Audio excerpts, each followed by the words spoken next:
having a job and being a part of that system is security. It's not, because you can have your kids, you can have your house, you can move into a new house, have your family, and then the next day you find out your job's gone, right? And really the only way to create some type of security for yourself and your family is to create that solid foundation yourself. You're always susceptible to other people. You're always playing the game.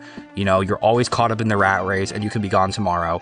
That's what I think, like, where people say, like, oh, it's like, but what about the security of a job? I'm like, you know, that's not even guaranteed, you know? Welcome to the Clear Pod. I'm your host, Monica Pina, and today I'm so excited to introduce you to Scott Prisco, who is the owner and founder of Priscotty. And I'm very excited to have you. We've known each other for how many years now? Like several. Too long. It's too long. 4 or 5, probably, right? Yeah, around there. Because we met at MJ BizCon 2019, 2020 maybe? No, it might have been 2020. No, I think it was 2022. It was the fall of 2022, but we've talked because I reached out to Rick beforehand about the business when we first started, and then that's how we met, and then we caught up at MJ Unpacked, I think, that year.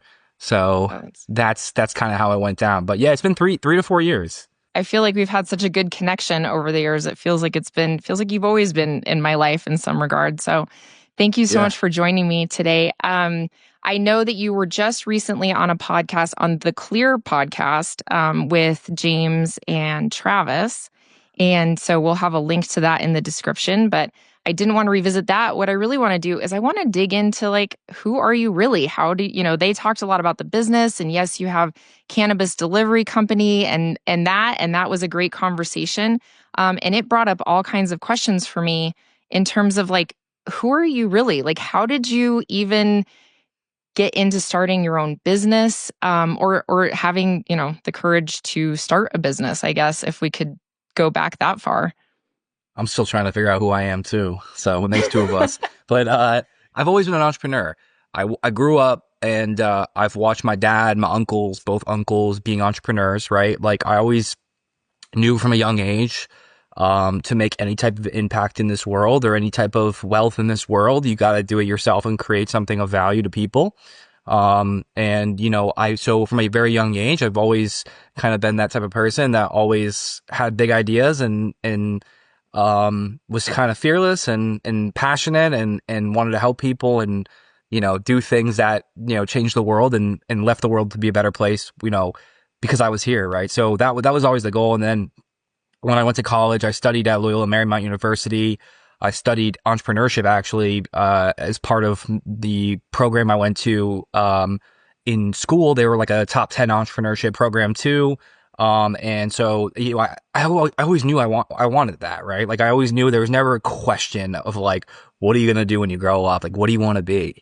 And it was like, this is what I'm going to do. This is what we're going to do. Right. So I don't know, like, going back to it, I don't know if it's just, I just knew it was my mission and had it in my heart or what it was, right? Like, I don't know.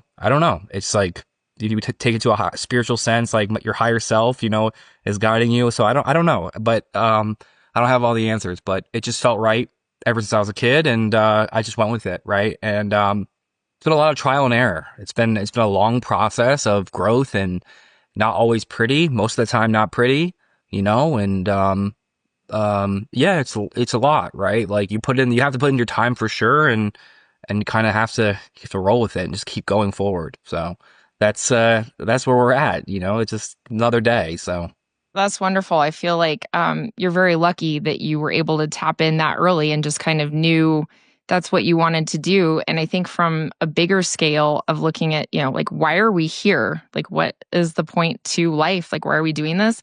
And I think just knowing right away that really to help people in however that shows up. And you've done a couple of different things, owned like several different businesses, but it doesn't matter at the end of the day.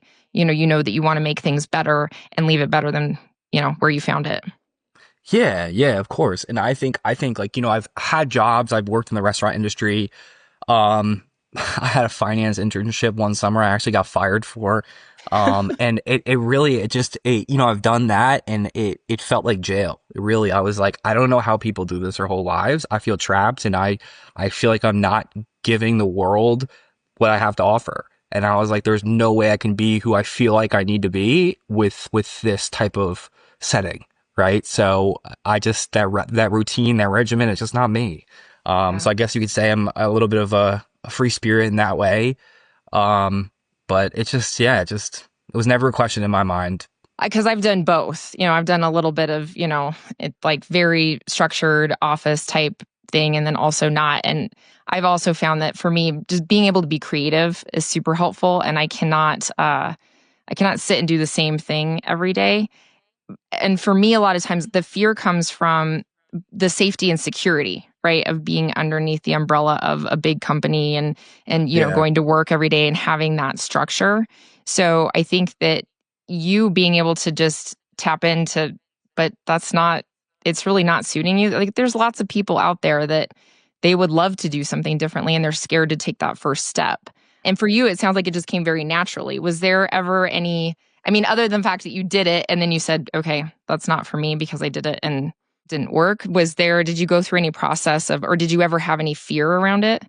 No, no.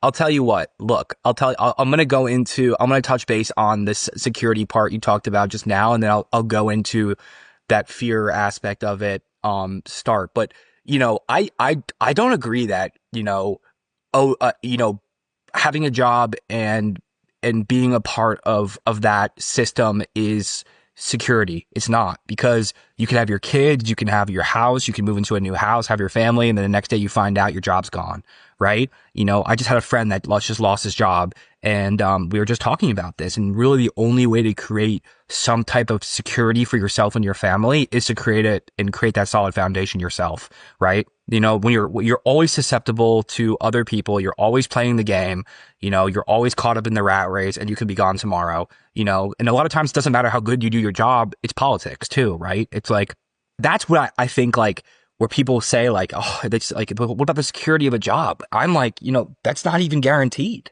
so you're not even guaranteed the security. So what do you have to lose? Right. Like, and I think going into the fear part and starting your own business, no, I was never fearful, but I'll tell you for once, like, looking back at myself, my 19-year-old self just graduating college, I knew what I wanted to do. I took the real estate test, for instance, and I was like, this isn't for me. Like, I didn't even start, right? I just did the process and I was like, this is not for me, right? Like, I want more. I want something else. I want to own my own business, create something of the venture scale, right? More of on the venture side of things. Like, that's what I want to do. I just didn't know how to start. And I didn't know tech. I didn't know anything. I didn't know how to build a brand. I didn't know how to use social media. I didn't know anything. But it's funny that life just kind of takes a hold of you, and just, you look, and then you just go down the road, you keep walking, right? And then you look back 8 years later and you're like, holy shit, I'm exactly where I wanted to be, like, when I was 18, right? And it's crazy how life just puts you through these things, and it teaches you, it molds you, and it kind of gives you what you want, but it's not all at once. It's like, you have to go through the process, right? It's like, Right. I can't give you what you want now, because you would never be able to handle it, or you would never be able to do it, because you have to learn. There's a process you have to go through, right? So I think that's so important too, and just like taking that first step and not having the fear. And I think I forget who the philosopher was. Is his name Rumi, Rumi? Hmm. He was like, as you walk, the way appears. And that's so true. It's not, most people wait for the perfect time to start, and there's no perfect time. As you walk, the way appears. And you have to take that first leap of faith, right? Hmm. And that's similar to in the Bible, where that person was walking on water, and he had faith in God, and he looked down and he fell in, right? And then the moral of the story there is like, when you walk in confidence, the rest comes together. So I think that's what I found success in. And once you start seeing that and seeing how everything shifts around you, once you start doing that, it's crazy, because you see, and then it makes it easier. And it makes you more fearless. And then, you fail and things don't go your way. And then you're like, what am I scared of? This is the worst thing that can happen. I failed and this is it, So you're like, why am I scared of failing? Like, I'm just going to take another shot at it. Right. So it's a process, and it takes time to really unlearn And I think like the act of entrepreneurship goes against everything, the way society is set up. And I think that you have to just strip away the layers of just everything you're told and everything that's embedded into you since you're a kid. And you have to just like reprogram yourself to think for yourself and reprogram yourself in a way where it's conducive to that lifestyle that you want. It's that creation, that lifestyle, right? That lifestyle where you create. Well, and it's certainly changed with our generation, obviously the newer upcoming generations, because it used to be you would get a job for 40 years and then you would retire and they'd give you a nice pension. And it doesn't work that way anymore. So it's almost like the social contract that used to exist doesn't anymore. And part of learning to evolve and cope with that is no, you can't depend that, there isn't really any safety in a job. And then on top of that, you can add what about with AI coming in and some of these other developments, people who have jobs and who feel safe, that could all go away as well as things continue to change and they have to adapt to, the new technology that could take their jobs away. But in that, they just need to learn to shift. Like I was Yeah. reading about how the Industrial Revolution overnight, like when there were all these people who had jobs because they were working in they weren't working in factories, but they were like actually doing things by hand, like creating clothes and things like that. And then as soon as machines came in, their jobs were just gone.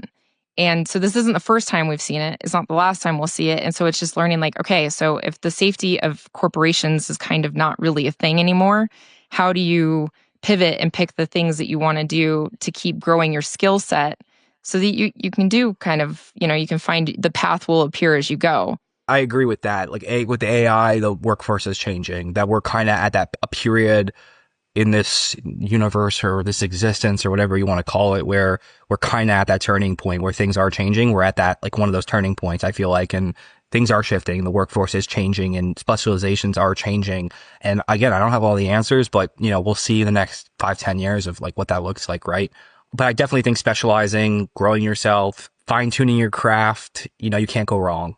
And picking something and specializing it and, and learning and immersing yourself in it and getting it done. And, I think you're ultimately going to be better off for it, even though it's going to be challenging most of the time, and you're going to be pushing yourself to grow and there's going to be growing pain. So things are changing and I guess we'll see, we'll see what happens, and what that looks like.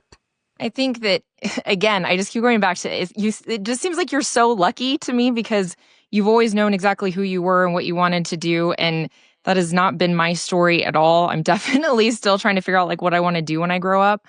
But two things that have like, that I kind of lean on in terms of how to get unstuck or how to pick a direction or to, help the path show itself to me is, have you ever read the book Atomic Habits? But he talks about, like how you break things down into manageable pieces.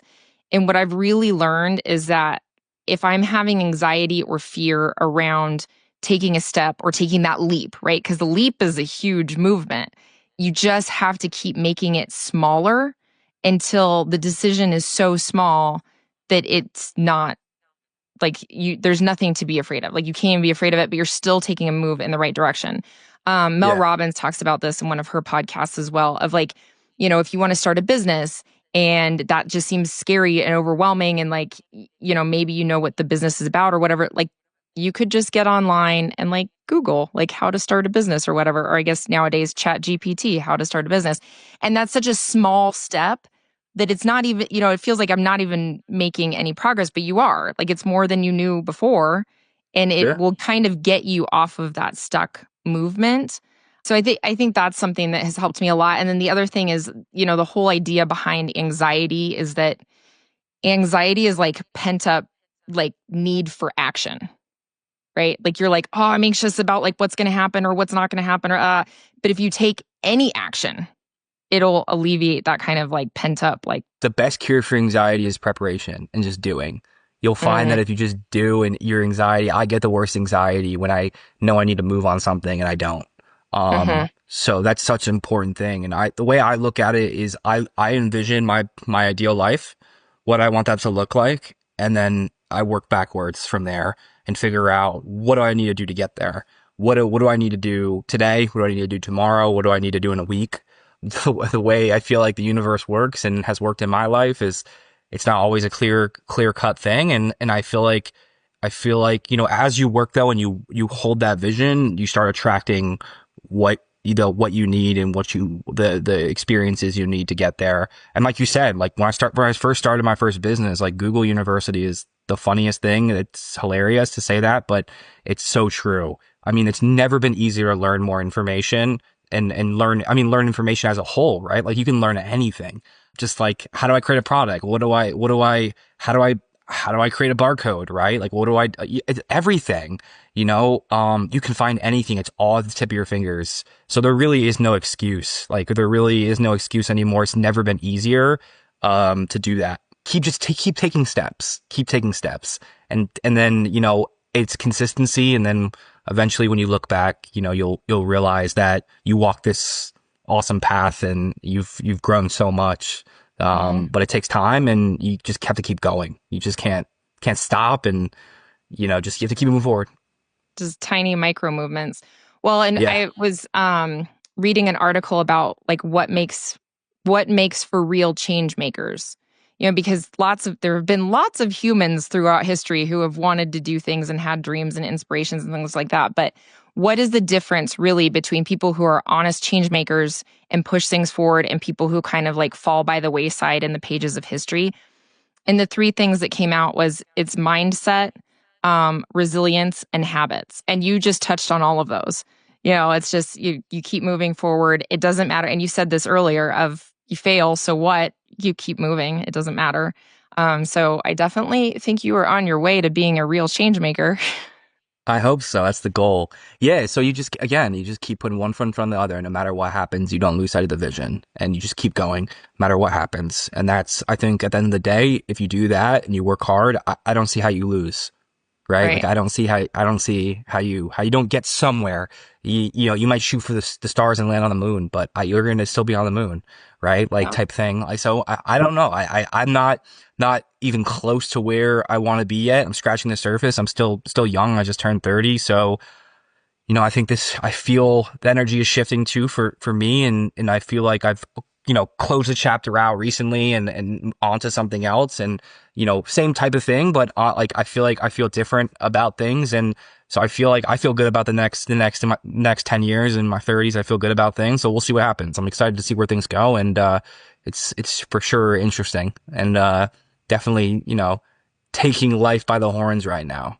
I want to dive into that a little bit more into your personal story. If you wouldn't mind sharing, you've had some major surgery, like not a little bit, some major surgery, but along with that, you kind of had a like almost an entire like psychological shift, if you will. And would you mind describing that for us? Yeah, so it started in 2018 when I had my first open heart surgery. Actually, so I was born with a heart issue. It was always something I knew I was gonna have to get at some point. And then, you know, in 2018, I had my first open heart surgery. You know, wasn't doing too much of my life. I feel like after college was a little bit lost on kind of that starting process, like we talked about before. Like, how do I get started? And you know, I had that surgery and then ultimately like, you know, started my first business. And then, you know, just went through I felt like over the last like 7 years, went through the 6, 7 years, went through the ringer, you know, a lot of successes, a lot of failures, trial and error. And then, you know, I feel like towards the end of that 7 years, like is when Priscotty started, right, in New Mexico. And where, you know, when I met you. And then I feel like we did a lot of great stuff. I got farther personally in my career than I ever have before. But for some reason, I just felt there was so much friction, towards the end of that 7 year chapter. And, you know, no matter what I did, it just didn't work, right? Like no matter what I tried, no matter how hard I went, I don't know what it was. Like it was almost like nothing would work out. I was like, I had this goal, I had this vision. Okay, this is what's next. And no matter what I did, it didn't work. And then, you know, I had emergency heart surgery this last summer and, had to get my valve replaced again unexpectedly. And then, you know, after that, I felt things shift and it just, for some reason, it felt like just blockages were lifted. And it just, I don't know what it was, but it feels completely different. I feel like I'm a different person. I think about things differently. Like I'm tackling the same problems in a different light. And I feel like it's, I'm getting different results, right? Um, so I don't know what it was, but that pause, for some reason, it feels like a new chapter into that. And again, I feel the shift, and whether that be like with personal relationships, right, with women, um, or business, or, my family, right? Like, I just feel like things are so different, in a good way, where it's like things are coming together and the stars are aligning, and, I'm just, I feel like I'm back on the right trajectory. I don't know what it was, but for some reason that maybe there's some spiritual thing there, but that pause just helped me.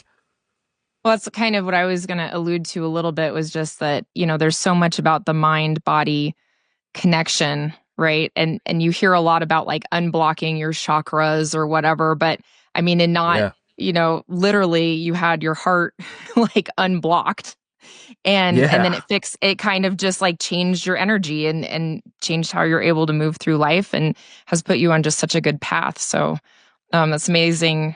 I like, it's kind of a weird, like, I Yeah. wish it was that easy for everybody. Not that that was easy, but you were able to go do a Yeah. thing, and then you're like, and then it was just No, different for you.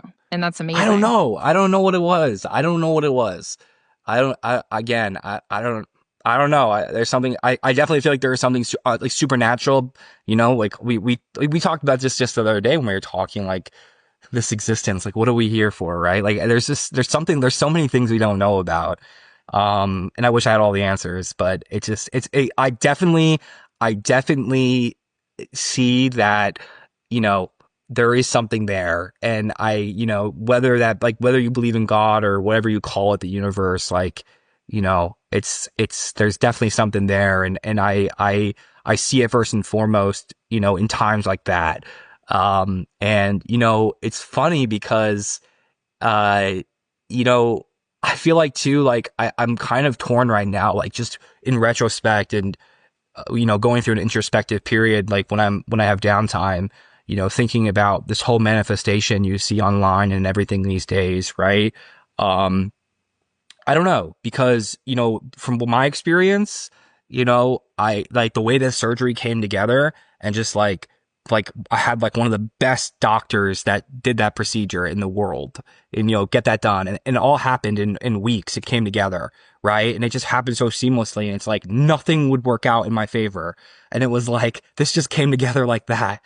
And I was like, for some reason, it's like, I feel like it was God saying, like, it's all my time, right? Like it's like you can, it's like, yes, you can manifest all you want, but at the end of the day, I feel like we all have a purpose here on earth, and if it's not God's will, it won't happen.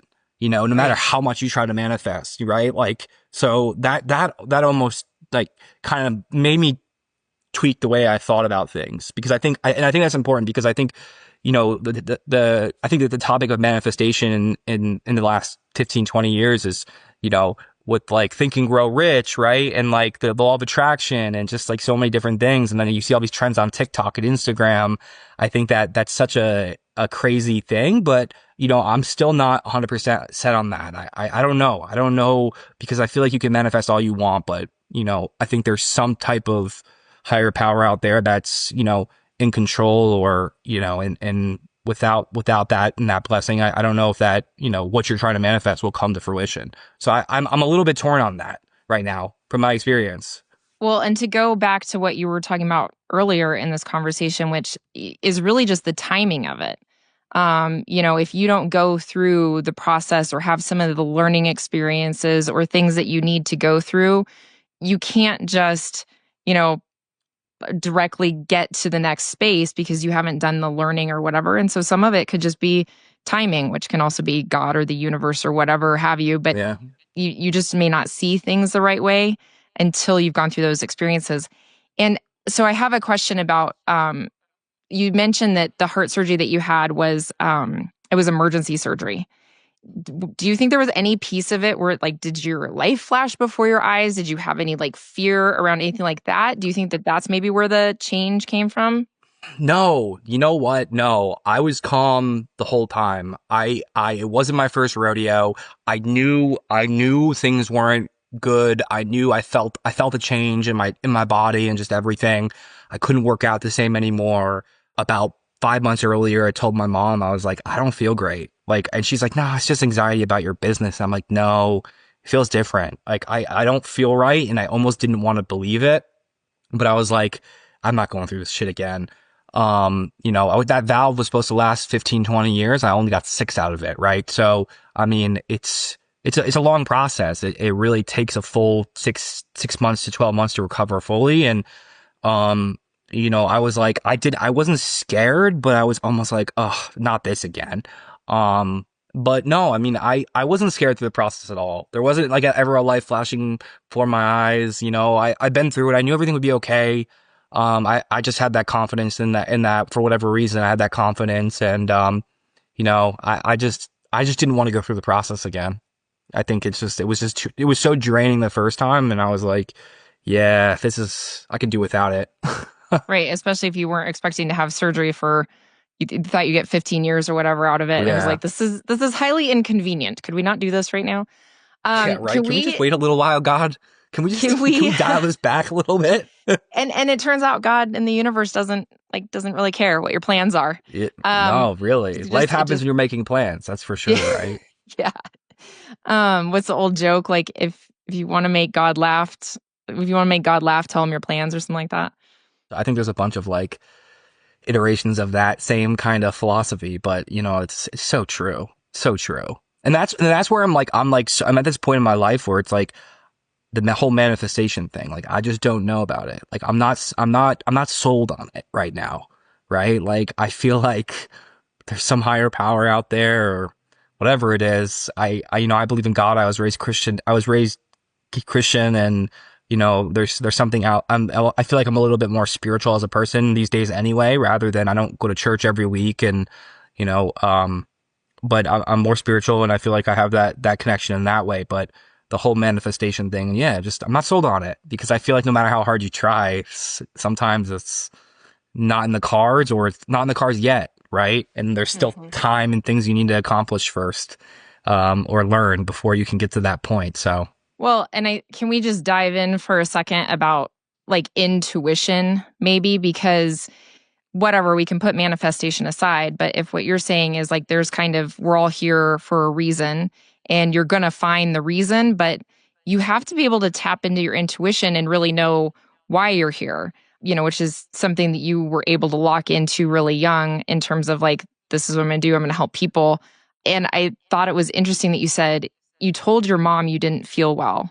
And your mom was like, no, you're okay, you're okay. But you knew, like, that was your intuition. Like, Yeah. and that speaks so much to like when people try to like take you off of your whatever your truth is, your true north, you knew, like 100%, you knew your body that well. You knew what you're supposed to be doing and probably saved your life.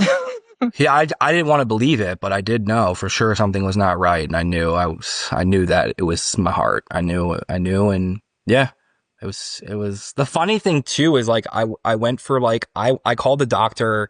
I didn't because I was so focused with my business over the last couple of years. I usually get a checkup like once a year. And I didn't go for 2 years actually. So when I started feeling off, I immediately called him and got right in.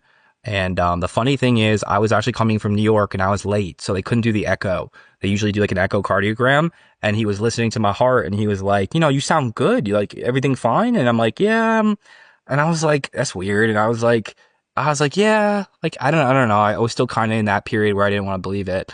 And I was like, let's just get this echo before I leave. So they made the appointment. It was after the 4th of July last year. After the 4th, I went the following week, and something wasn't right. I knew it. The nurse is like acting weird when she was doing my echo, and then one of the doctors came in and was like, "You have a really bad leak in the valve." And then it's like, wow.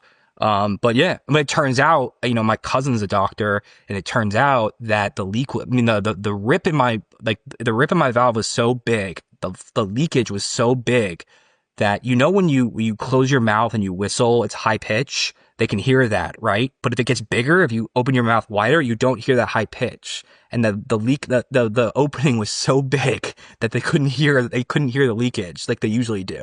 So that's why he thought like, hey, things sound good. I don't hear any difference.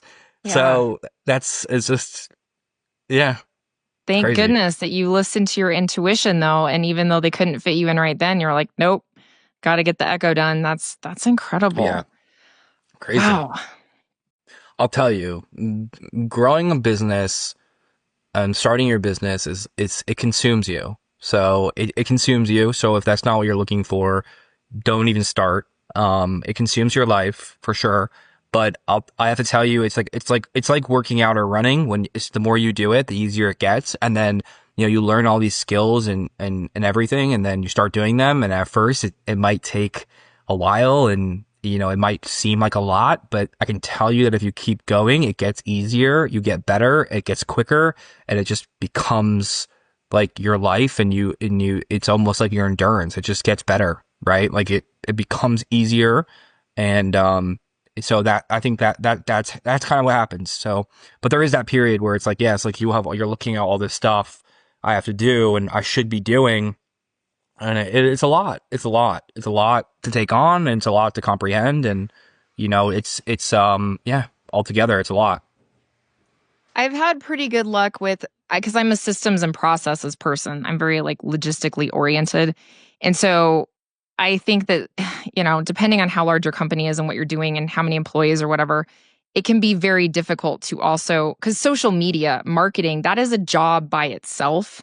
And like having an executive assistant, all those things, those are jobs by themselves. And that's the problem with being a small business owner is you are doing 16 different jobs by yourself. And so figuring out how you can outsource some of that has been a game changer for me in terms of like I can't do everything myself and I desperately want to do everything and control everything myself. I'm very, very good at that, but Yeah. there's just not enough hours in the day. And then I was, like with the podcast, for example, when I started, I was like, no, I'm going to edit it all myself. And I was spending like 8 hours, 12 hours, like learning how to edit, on an episode. And that was just crazy. And I learned enough, like I can do it, but also finding somebody that I could just send the content to and be like, can you help me?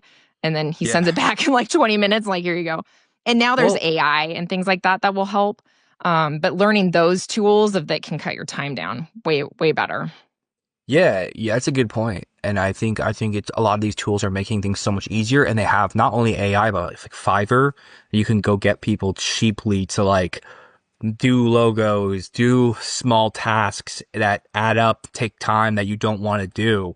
Um, so I think that's made things a lot easier to grow your business. Like you're just learning to delegate. And Mm-hmm. then, the use of AI is for sure going to change things in that sense. And I think I actually tried to talk to my friend about this the other day. And I think like personal branding is going to be more differential than ever. I think Mm-hmm. it's going to be personal branding because creating products, whether that be a service or a hard product like a drink or a tech service has never been easier with everything online, all the different co-packers, all these different businesses out there. It's never been easier. And with all these different cheap ways you can, put up a site, cheap ways you can get a logo made, you can, get a deck made, do use AI, like it's becoming the barrier to entry is lowering. So I think personal branding too is going to be something that really differentiates people from one another, in the future. Absolutely. And I think that's going to be something we're going to have to address at the educational level, right? Like kids coming out of high school or coming out of college, they should almost have like their own personal brand developed. Like, who are you as a person? What are your mission, vision, values? What are your ethics? What do you stand for? What are you interested in?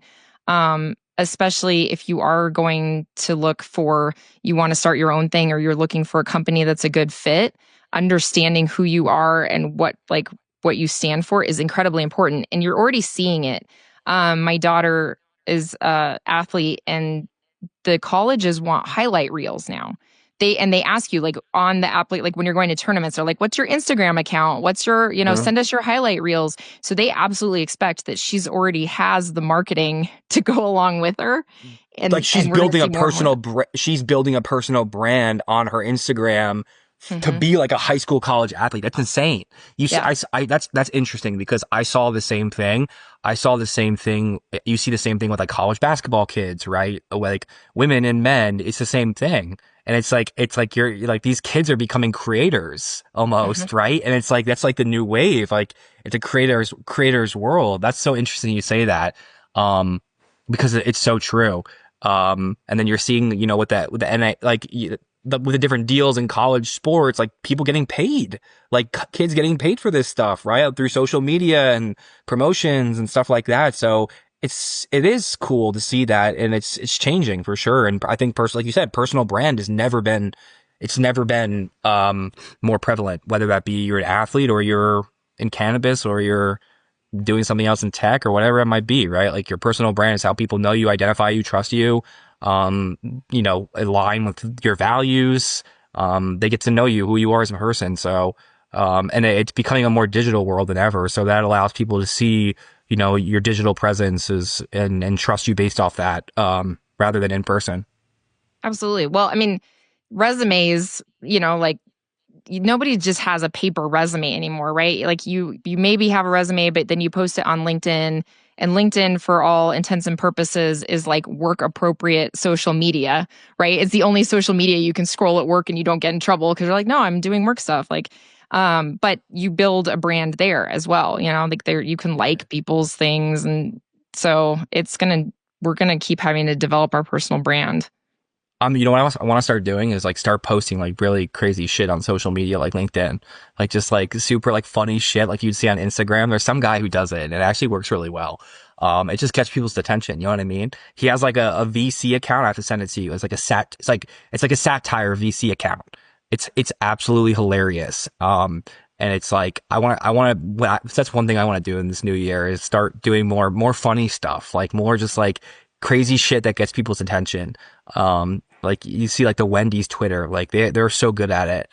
They just like, it's funny. It gets people's attention, and there's so much stuff out there these days. So you got to find a way to kind of separate yourself and stand out. So Well, and there's so much negative stuff. Like, I do not watch the news because me neither. Me neither. it's Me neither. like it just causes anxiety, and there's nothing happening on the news that I can necessarily do anything about right in this moment. And normally if it's something I hear about it anyway, like people say like, "Oh, did you hear like more planes fell out of the sky or whatever's happening?" And I'm just like, I don't want to watch that. So funny is nice because it's kind of like, yeah, stuff is heavy right now. I get it, but at the same time, like, you just got to keep moving on and do the best you can and make your little circle of influence better, and that's all we can do. And so I'm not trying to like just watch all the negative stuff. I agree. I agree. Keep it light, right? Mhm. Yeah, I'm going to try to do some of that as well. It's just finding the time, or like just constantly having your camera or your phone on and recording things. I was watching a podcaster the other day that was talking about how you just document your life, and then that's what you use to make reels and stuff like that. Because if you think about like, okay, I'm going to stop, I'm going to set this up, I'm going to get the camera, I'm going to get like, like, we don't have time for that. But if you're just Yeah. documenting what you're doing, and then you can go back and be like, oh, okay, well, like here's a story, here's a thing here. But for me, so much of it is, like I drove to school, I drove home, I drove to school again, dropped second kid off, drove home, I drove to sports, I drove home, I drove like I'm like, it's just gonna be like me in the car like all the time, like I'm in the car Yeah. again. Like when we're done with this, I gotta get in the car and go drop my kid off, and then I'll come back. And so I don't know how to make that into like, what was the show? Do you remember the show they had? I think it was from New York, where it was like trivia taxi cab or something like that, where people would get in the car, they would get in a cab, and then all Yeah. of a sudden, Yeah. do you remember what that was called? I know what you're talking about, but I don't remember actually what it was called, but I know what you're talking about. That's Yeah. what I'm going to start doing. Like when my kids get in, I'll have like lights flashing, and I'll be like, all right, I'll give you a ride to the mall. But, like what happened in 1821, whoever gets it right gets to go. Otherwise you have to walk. Like, how else do you make that interesting? They're Like, gonna be like, "Mom, shut up. I'm just gonna walk." they are all the time. They're so not amused by me. Like not at all. They're they're gonna be like, "Mom, I'm walking." Yeah, they'll just open the door and just like, no, and close it and leave. That'll get you to stop doing rides to the mall and stuff like that. So maybe that'd be good. A little bit like reverse psychology. Right. Okay. You have Yeah, I'll more be like, time for yourself. I like it. All right. Just So either just I'll get scare them really off. good, funny content out of it, or I'll have more time. They're gonna figure something else out, and you won't be doing drop offs anymore.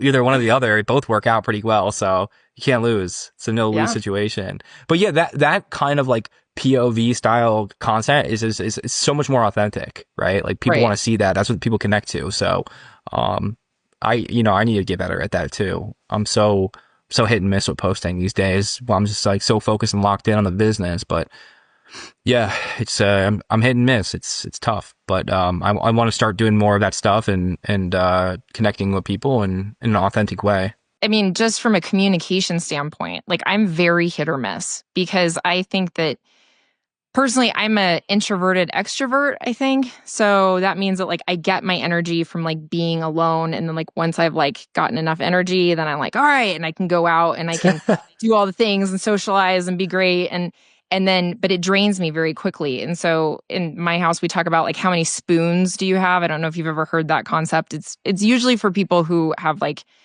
consistent illnesses that they're dealing with, but it's like every morning I wake up and I have a certain number of like social spoons that I can deal Yeah, with. Like I can send just so many text messages, I can take so many phone calls. And then like after that, like I just need to be in my bedroom and like in the fetal position and like I can't, I'm overstimulated.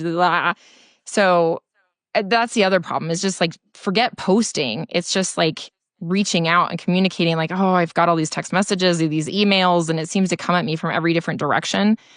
And so just trying to manage that. And then on top of that, I'm going to like post on social media and figure out a funny reel or something. It's exhausting. Like it's really hard it for me. is. It is. It is. You got to just find the time. I mean, I get that piece. Some personalities are better for it too than others, I think. Right. You got to find what works for you and just be authentic, I think, in that space and, let the world decide, if it works or not. Right. Like Yeah. put it out there and then see if it works. Um, so yeah, I mean, I think as long as you, again, like you just have something, you start somewhere and you keep moving forward. I think that's the key. And again, it all goes back to your goals. Like, what do you want to get out of it? Like, are you trying to have 300, 500,000 followers on Instagram, or what are you trying to do? Right? Or are you trying to just establish yourself as a, a credible VC in the space, right? And for people to trust you and people that you're going to be doing business with to have something to look at to be like, okay, this is her. She's trustworthy. I see it. I feel like I'm connecting through this content and make it easier to, close deals and whatever you're selling or, whatever you're doing and bringing to the table. So it really, really depends too on what your goals are. Right. Well, and I think that's a really good point too, because you can have millions of followers and that there's, if the goal is to scale your business or find more clients or make more money or whatever, like followers do not equal income necessarily. Yeah. Yeah. I think that, for me, I know that social media marketing works because I cannot tell you how many targeted ads have gotten me and I have bought whatever shoes or whatever because they were like, this is what you want. And I was like, yes, it is. Thank you, social media algorithm. That's great. So it works, Yeah. but it like just because you have more followers doesn't necessarily mean they're going to reach out for your services or whatever. Yeah, you have to do it in a way that fits your business and your model and what you're trying to accomplish, right? Like for us, like my goal on LinkedIn for personally is like, we scope out people, we add people, we connect with people. And then my goal with LinkedIn is to post content. And then, that way when we do outbound sales, people already know who we are. We already have that first touch point, right? So like that's my goal is to kind of break the ice and for people to see it. It's not to close a deal. I'm not trying to go on LinkedIn and close deals. I'm just trying to get people to know like, I know who Priscotty is and, drum up some noise, get people talking about it. And then once you go in for the kill, people be, oh, I know who you are. I saw your content, right? Like that's my goal. It's not to just sell people. That's not what I'm trying to do. So, I think it all depends on what your goals are, Well, and I think for social media specifically, it's more about like staying top of mind, right? Or like creating that awareness, like you were talking about. Cannabis is really a very like niche market. If you're not in it, none of our services, apply. I mean, maybe if you're interested in products or whatever, but Yeah. if you don't have cannabis for delivery, like, but if you stay top of mind, they may see you. And then if they talk to somebody who is, that you just have to keep putting the content out there. And I think it's like normally it's like at least 9, exposures. Somebody has to see your Yeah. name or you like 9 different times before it registers once. They're like, oh, Priscotty, I saw that. And you're like, really? Because you've seen me every day for the last month, But it takes a Yeah. while for people to like, oh, what is this company? Okay. Yeah. Just like the different touch points for sure. Yeah. Hmm. So we try to hit them on all angles. Yeah. Yeah. It's hard. I don't know. Just keep putting the good vibes into the universe, I mean, that's all we're trying to do, right? Help people, help connect people, make Yeah. And things better. hopefully people get some value out of this interview. I think I sure hope so. there's a lot of good information out there and we put out. So I hope people see the value in that and, make someone's life easier or just motivate someone to go wake up and be like, hey, I'm going to keep going today, right? Like I'm going to keep going with my goals and my dreams and I'm going to keep putting one foot in front of the other, Yeah. So Or start right now. yeah, or start. Like go Google something. go ask ChatGPT how to reach your goals. Like it's easy, like just one little tiny step. One step turns into 2 and then turns into 100 and goes from there. So I and always then think about 10 years that later, you look back and your life's like totally different. And you're like, how the fuck did I get here? You know what I mean? And, I always think about that with, I have a Duolingo account that I have had for 3 years. So you can do the math on like how much I'm paying for Duolingo. And sometimes I'm very, very consistent at it. And sometimes I'm not consistent at all. But I was like, wow, if I would have just done this 10 minutes a day for the last 3 years, I would be so much further in learning a foreign language than I am, but it's like I'll go like months or weeks and then I'm like, oh, okay. yeah, And it's like, if every day, just like a couple minutes, just do it, just look at it, open it once, I would have had better exposure. And it's the same thing with like working out or saving money or like anything. It's all about consistency. Like just keep going in the right direction. yeah, absolutely.